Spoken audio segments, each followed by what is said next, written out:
नहीं, देखिए वहाँ के निषाद समाज को गुमराह कर रहे हैं हमारे एक साथी हैं डॉक्टर संजय निषाद जी। वो पार्टी चला रहे हैं, बल्कि पार्टी नहीं चला रहे, वो एक दुकान चला रहे हैं। और चुनाव आते ही जो भी पॉलिटिकल पार्टी होता है उनको ब्लैकमेल करते हैं। और 2018 में भी एक टिकट पे समाजवादी पार्टी के साथ ब्लैकमेल करके अपने बेटा को सांसद बनाए। 2019 में भी भारतीय जनता पार्टी से एक टिकट लेकर अपने बेटा को सांसद बनाए, और वो उत्तर प्रदेश में समाज के हक के अधिकार की बात करते हैं। जबकि सच्चाई उन्होंने दिखा दिया, स्टिंग ऑपरेशन जो उनका हुआ उसमें उन्होंने दिखा दिया कि वो समाज के लिए लड़ाई नहीं लड़ रहे हैं, वो पैसे के लिए लड़ाई लड़ रहे हैं। वो टिकट लेके बेचेंगे और समाज से उसका कोई लेना देना नहीं है, खास करके पिछड़ी जाति के लिए जहर है। और किस तरीके से उन्होंने अपने आप को बताया कि एक निषाद के बेटा को मारने का, जलाने का, गाड़ी फूकने का, इस तरीके से उन्होंने भाषा का प्रयोग किया। तो कहीं ना कहीं वो निषाद नहीं हो सकता है, क्योंकि निषाद का एक ही सोच है कि निषाद संपूर्ण भारत में जहाँ पे भी है उनके हक अधिकार के लिए लड़ाई लड़े, उनको सम्मान मिले, उनको आरक्षण मिले। बंगाल में, दिल्ली में आरक्षण है तो उसको उत्तर प्रदेश, बिहार या झारखंड में भी आरक्षण मिले। तो ये लड़ाई हम लोगों का है। तो वहाँ पे डॉक्टर संजय निषाद जी हैं जो इस तरीके का भाषा का प्रयोग करते हैं लोगों को मारने काटने का। तो खैर, उससे हम घबराने वाले नहीं हैं।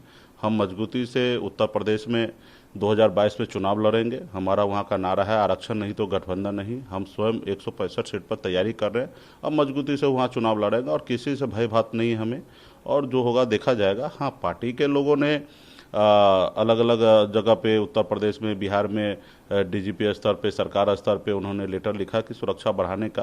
बट हमें उस सब चीज़ से ज़्यादा फिक्र नहीं है। हाँ, ये है कि डॉक्टर संजय निषाद ये दिख गया कि वहाँ समाज की लड़ाई नहीं लड़ रहे, वो अपने खुद के लिए और अपने परिवार के लिए लड़ाई लड़ रहे हैं। वो सिर्फ दुकान चला रहे हैं, उसको समाज से दूर दूर तक कोई लेना देना नहीं है। हाँ, वही हमें ही धमकी दिए कि मार देंगे, जला देंगे, भगा देंगे, उनके 4 आदमी को आग लगा देंगे, गाड़ी जला देंगे। तो इस तरीके से वो भाषा का प्रयोग किया है। खैर, वो उनके कहीं ना कहीं ऐसे समय पे वो आके उनका मानसिकता दर्शाता है कि समाज के प्रति उनका क्या रुख है। तो खैर, हमें उस सबसे घबराना नहीं है। हम 2022 में मजबूती से चुनाव लड़ेंगे, अपने दम पर 165 सीट पर लड़ेंगे। नेता प्रतिपक्ष हैं तेजस्वी यादव, वो कल गोपालगंज जा रहे थे और रास्ते में ही कुछ महिला लोगों को पैसा डिस्ट्रीब्यूट कर, क्या लगता है कैसे लगता है? नहीं, देखिए, लोगों को मदद करना चाहिए, लेकिन अभी राज्य में पंचायती चुनाव को लेकर आचार संहिता लगा हुआ है, उसको उल्लंघन नहीं करना चाहिए। लोगों को मदद करना चाहिए। रोड पे पैसा बांटने से उसको खाना पीना, उनको बेहतर शिक्षा के लिए ऐसे मदद उनको करना चाहिए। अब पैसा बांटना तो मतलब उनके पास तो बहुत पैसा है, ये जग जाहिर है कि कितना पैसा है, बहुत सारे चीज़ें हैं उनके पास, बेनामी सारे चीज़ें हैं। तो अभी वो सोच रहे हैं कि फिर से सत्ता में आए, इस तरीके से लोभ लालच देकर लोगों को अब फिर से उसी तरीके से बनाएंगे। अब इस तेजस्वी यादव जी, आप समझ लीजिए ना कि पैसा कहाँ से बांट रहे हैं। वो तो कहीं पे जाके मजदूरी तो कर किए नहीं है।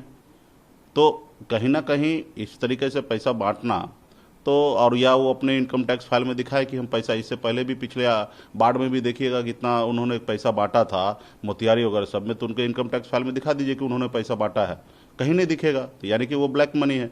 तो कहीं ना कहीं तेजस्वी जी को इस चीज़ को सोचना है। बाकी तो लोगों को एक दूसरे को मदद करना चाहिए। हमने भी अभी मदद किया है। आयांश को हमने 2 लाख का चेक अपने सेविंग अकाउंट से मैंने दिया बाकायदा बच्चे को इलाज के लिए। तो लोगों को एक दूसरे को मदद करना चाहिए, लेकिन इस चुनाव के समय में इस तरीके से नेता करे तो मजाक बनता है।